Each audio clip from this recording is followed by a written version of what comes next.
thanks for tuning into Let's Talk Business. I'm Luke.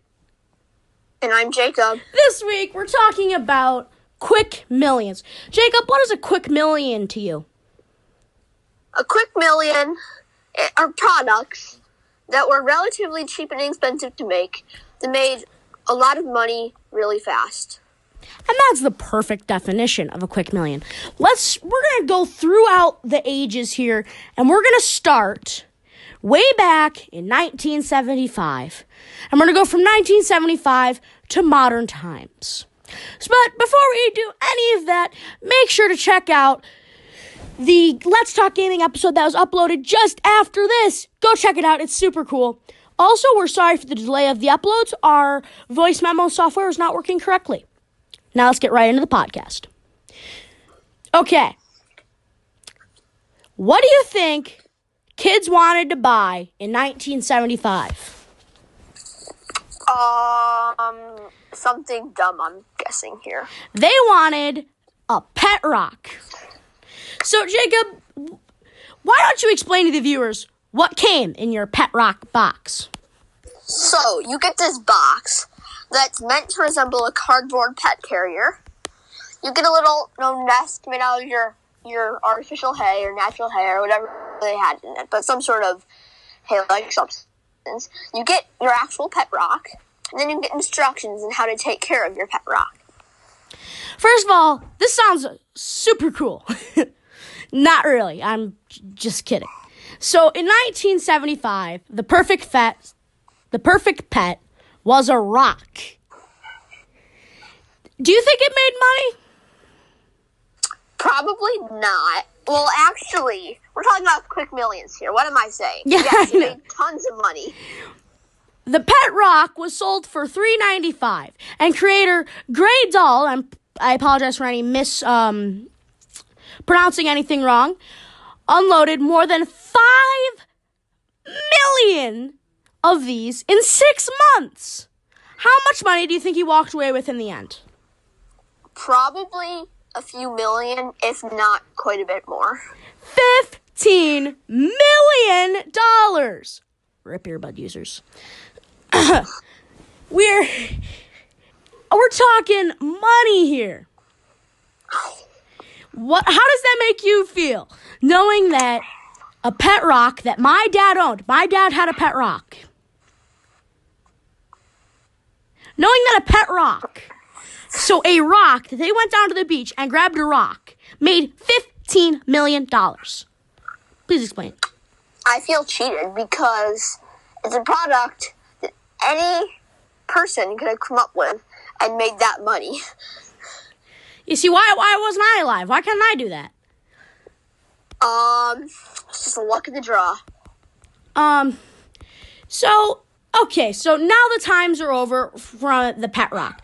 So people are over with the pet rock. What came around the early 2000s? So the early 2000s, the next really one that we're going to acknowledge in this video, there have been more in between then, but the one we're going to acknowledge next, silly bands. First off, let's talk about our past with silly bands. Me and Jacob both used to go to each other's all the time. Houses. You forgot to say houses. Okay.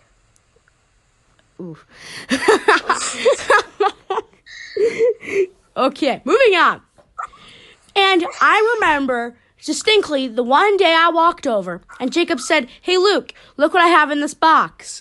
And he opened the box, and inside this box was how many do you think he had? I'd say at least 150 of them. And I'm like, me being the 8-year-old self I was, oh, it's so cool! Silly bands. So I begged my mom, and we went out and bought silly bands. Jacob, how much was one pack of silly bands? One pack of silly bands. The mileage, 24 bands. And for that 24 bands, $10. But probably less back then. That's what they're selling for now. How much money do you think this company has made? Quite a bit of money because, if you were going to go out and get silly bands, it was really big. everyone had Silly Bands. It was expensive. I remember that. I remember getting like a pack of 5 for $5. I'm like, that's a ripoff. Yeah. But this was the annoying part. So you go and put on your new Disney Mickey, because they were sponsored by big companies. You put on your new Disney Mickey Silly band, and then it breaks. So then you go beg and plead to your mom. Mom, can we go back to the store? I broke my thing. So your mom drives you back out, and you buy new ones. And then after this hassle, they made more money than $100 million. And it's still going up. $100 million. And this is according to an article in 2010. How much money do you think they brought in overall? Look it up. I don't know, but this is the most of it. Now, here's the crazy thing. I didn't even know this happened until I saw an article about it. Did you know that silly bands were actually banned in schools? So, surprisingly enough, most schools across the entire U.S. banned silly bands. The reasons being, they were very distracting to students and took most of the focus in the classroom, which is a big one. And just wanted to let you know, I forgot to put in the creator's name, Robert Krook. He was the creator of silly bands. Continue, Jacob. So, in addition to them being very distracting to children,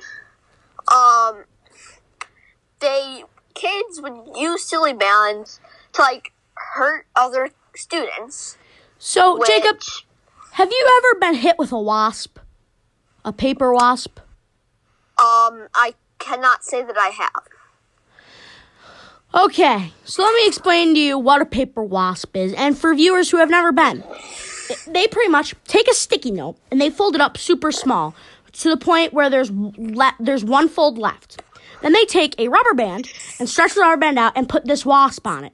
Then what they do is they aim it at kids and shoot it. And they hurt a lot. Believe me, I've been shot by one before. So imagine the pain that comes from one of those paper wasps, and then imagine getting shot with 3 silly bands in a row. So it's a lot of reasons for them to ban silly bands. So I understand Red Schools ban silly bands. Yeah, I totally agree with that movement. And then the next product we're going to talk about that was 2015 kids are still using them today. That was also banned in the classroom. But let's start off with, what is it? Fidget spinners. Okay, so let's first talk about how easy it is to make these fidget spinners. They take a mold of your standard 3, I don't know what they're called, 3-angled fidget spinner. And then they take it, they fill it with plastic. They take one skateboard bearing and put it in the center, and then put metal weights on all 3 sides, so it spins. How complicated is that? Very simple and not too pricey either, because given the prices of injection molded plastic and the prices of skateboard bearings, pretty cheap. I feel that who hasn't owned one of these at one point? You are very correct in saying that. There have been different variations of it as well. There's been the fidget cube, and then there's, different ones. How do